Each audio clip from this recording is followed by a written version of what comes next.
today on the channel we have a Marshall JMP1, my Marshall JMP1. I want to make a video on this. Actually, I want to make 3 videos on this. The first video that I want to make is about the clean channel. There's a lot of good informative videos on YouTube about the JMP1. I strongly suggest everybody check out Michael Nielsen's video and Leon Todd's video on the JMP1. Both very informative. They go through the user interface, they go through how the whole thing works. I'm not going to do that in this video because I think there's plenty of information out there on how exactly it works. A lot of people buy these for the OD1 channel. That's kind of the bread and butter. They have a great OD1 channel. You can get a lot of different ranges of gain out of there. That's actually how this was marketed back in the day. All the different tones you could get out of one preamp. I remember seeing an ad one time of plugging in what looked like small Marshall heads into the circuit board of this thing. And that's how they advertised it. You could get a vintage sound, you could get a modern sound, and everything in between, which is fairly true. It does sound a little bit dated. I happen to love the way it sounds. I've always wanted one, and that was a big driving reason for me to get one. Is I heard about them. They were kind of the stuff of legend for a little while and a little bit unobtainium, but then rack stuff kind of started to get popular again here within the past few years with all the Synergy stuff, and now they're popping up on Reverb, and I was able to actually get this in a local shop at a really good deal. So I just figured I'd make this first video on the clean channel. Something that I think gets overlooked a little bit about the JMP1. But what you heard in that kind of opening sequence was my 93 Gibson Les Paul. Going into my pedal board, which was going into the front end of the JMP1. Out the back, speaker output, not the speaker emulated, but the speaker output into the interface, into Logic. And in Logic, I'm running a Chroma Verb, just the stock Logic reverb, and the 2-note torpedo wall of sound, and I happen to be running Michael Nielsen's Big Hairy Cabs impulse response. It's his Vintage 30, which I believe is his Bogner cabinet. But anyway, let's get into some tones. So this thing is a little bit finicky when you're trying to dial it in.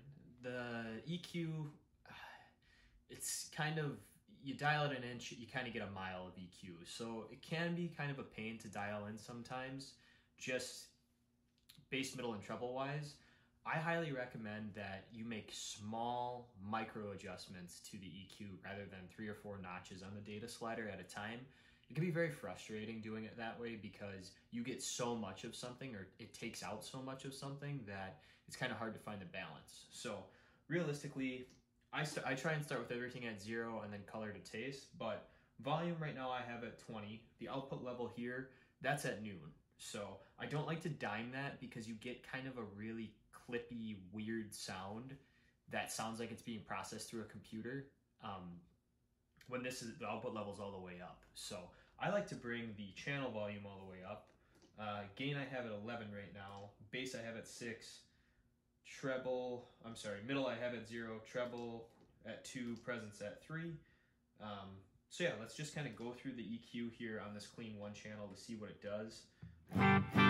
Bass is at 6 here. Let's bring that back down to 0. Now the interesting thing about the JMP1 is you have negative and positive. So it's almost, if you look at a graphic EQ, everything in the middle would be 0. And then as you lower your slider, you're going into the negative. You're pulling out that specific frequency. So bass, at 0, pretty thin. Let's bring that up. So that's max bass.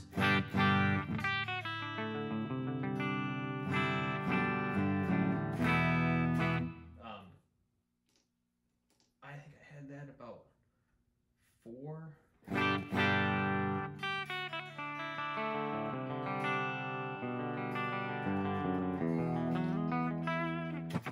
The middle is the interesting EQ points on this particular unit.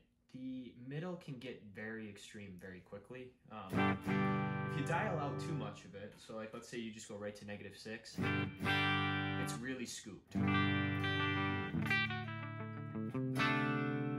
And if you dial in, let's say I just dime the mid-range on this, it gets really honky. So that's what I mean, inches a mile on this thing. So I like to keep it right about 0, -1. On the OD side, I like to go a little bit lower than that, but we'll get into that in the other video. So let's kick it to -1. So then moving on to treble. Treble is treble on this thing. I mean, realistically, I don't think you can get too much. But when it interacts with the presence, I like to keep it about 2. That kind of lets the full body kind of come up, especially with single coil pickups. Presence I have on 3. Let's take that down to 0. That's mid, obviously. No adding, no subtracting. Let's take that down to -6. A little dull. Let's bring that back up to 3. Let's go right to 6. I noticed with the treble and the presence that, you know, too much on the clean channel doesn't really exist, but it's kind of to taste. So I like to add a little bit of presence and a little bit of treble. So 2 on the treble, 3 on the presence. And you know, that gets me my bass clean tone with this thing.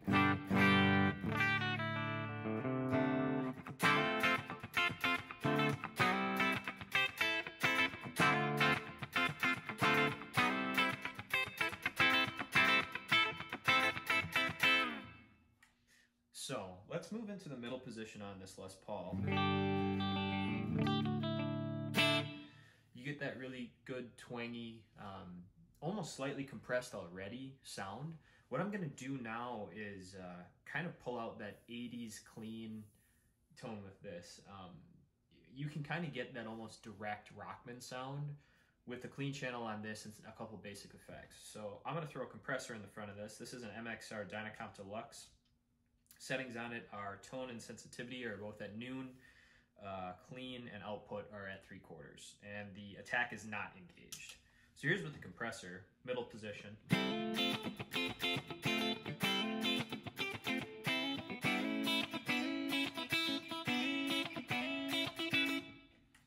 Obviously, you know, really tight, very kind of squished, but still keeping the dynamics with this particular compressor lets a little bit of clean signal through. So that's that. I feel like we're getting kind of in that territory of that kind of sparkly, clean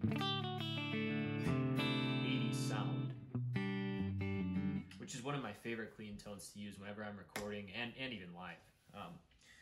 So let's throw a chorus on that. I got an MXR analog chorus on the floor here. Let's once again, we're in the middle position. So.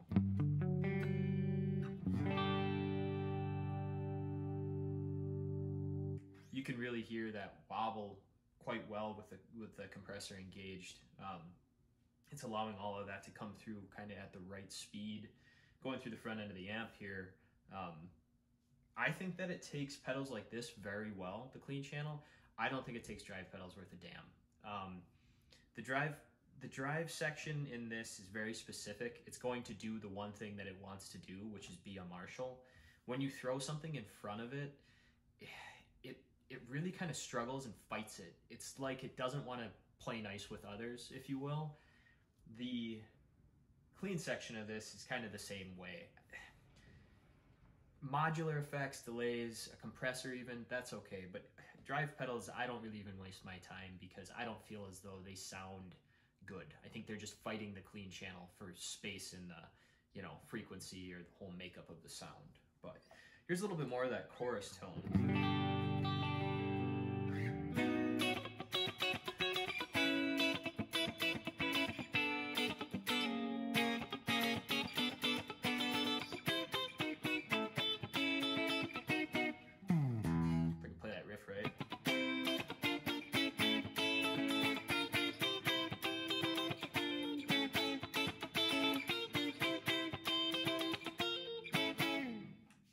So yeah, it does the funky thing really well. You know, it's dated, but it's cool dated. Like, and all of that I feel like is coming back into style here. So I'm gonna throw an analog delay in the front end of this thing, see how that sounds. This is Ibanez analog delay.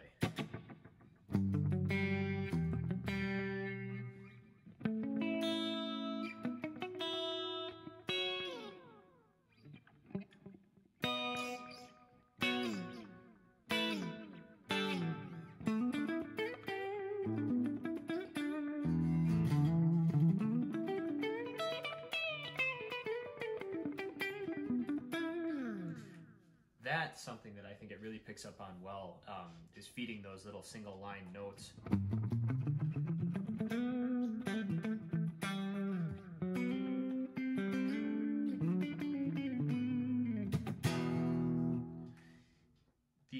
Sometimes you send a delay through the front end of a preamp and it just gets all mushy and dark and weird, and you can't really pick out the notes. But I feel like as though this preamp takes pedals like that, delay, compression, modulation through the front end quite well.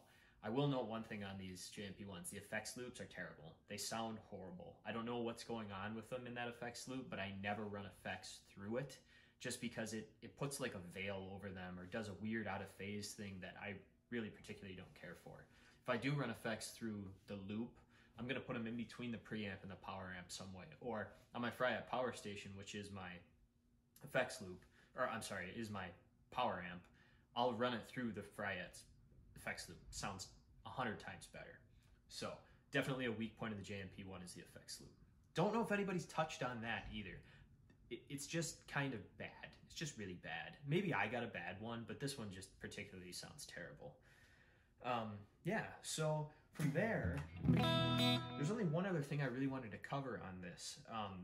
I play in a country band. We're a bar band, we're a cover band, we do some originals, but most of the time it's my twin or my Helix. And when I picked up the JMP, I didn't really ever consider it to be a viable option for country music. But one thing that really kind of blew me away was if you throw your compressor on, I'm going to take the chorus out, I'm going to knock back my delay a little bit here so it's kind of a slapback. Take my repeats down.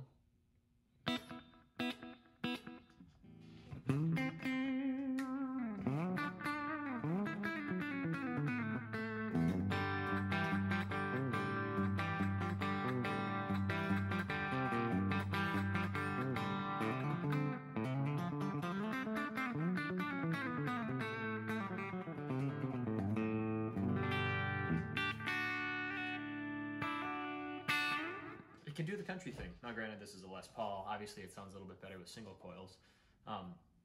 But I mean, I suppose I'll throw some single coils to it here and see, just to give it give you the idea of what the tone is. Got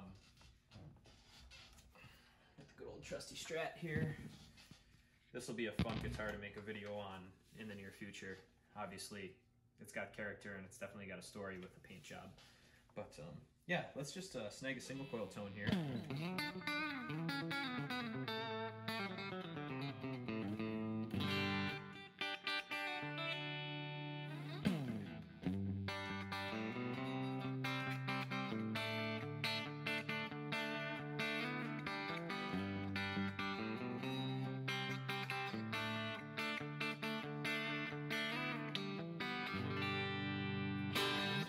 Really usable. I mean, really usable for a country gig. If this is what you have and you're looking to go play all different kinds of music, this thing will do it. You just got to take your time, spend a little bit more time with the EQ, spend a little bit more time with the volume and everything, and find the effects that work through the front end of it. If you're going to use this direct, I highly recommend that you get like a 2 notes torpedo captor or whatever their product is that you can load the IRs into. The speaker emulated out is not that good. I'm not a huge fan of it. There's a lot of products out there that are way better, and I think that they're definitely worth buying in addition to this. If you do have a power amp, make sure you give it some power amp love. Use the volume on the power amp to control the output of this thing, because I think it specifically sounds better when the power amp is working a little bit. Other than that, it's a great rig. It's very versatile. You can use it for whatever you want to use it for, and I especially like the clean tone out of this thing. I don't necessarily think it rivals my Fender, but it does something on its own that's pretty impressive. So all that being said, I think we're going to wrap it up right there. Appreciate everybody stopping by. This is going to be the first video on my, I know it'll be the second video on my new channel. The first video was kind of a tester, feeler video, running through everything. But if you stop by, please like and subscribe. We're going to be doing more JMP1 stuff. We're going to be doing twin stuff, guitar stuff, pedal stuff. I have a Healer, or a Line 6 Pod Go that I'm really excited to share a bunch of stuff about that. And more than anything, just being a better musician. That's what I'm really excited to talk about. Both, you know, sharing my experiences and learning from other people. I've wanted to do the YouTube thing for a long time, so I'm happy I'm finally doing it, and look forward to doing it for a while. But anyway, that's all for this one. We'll catch you in the next one. Cheers.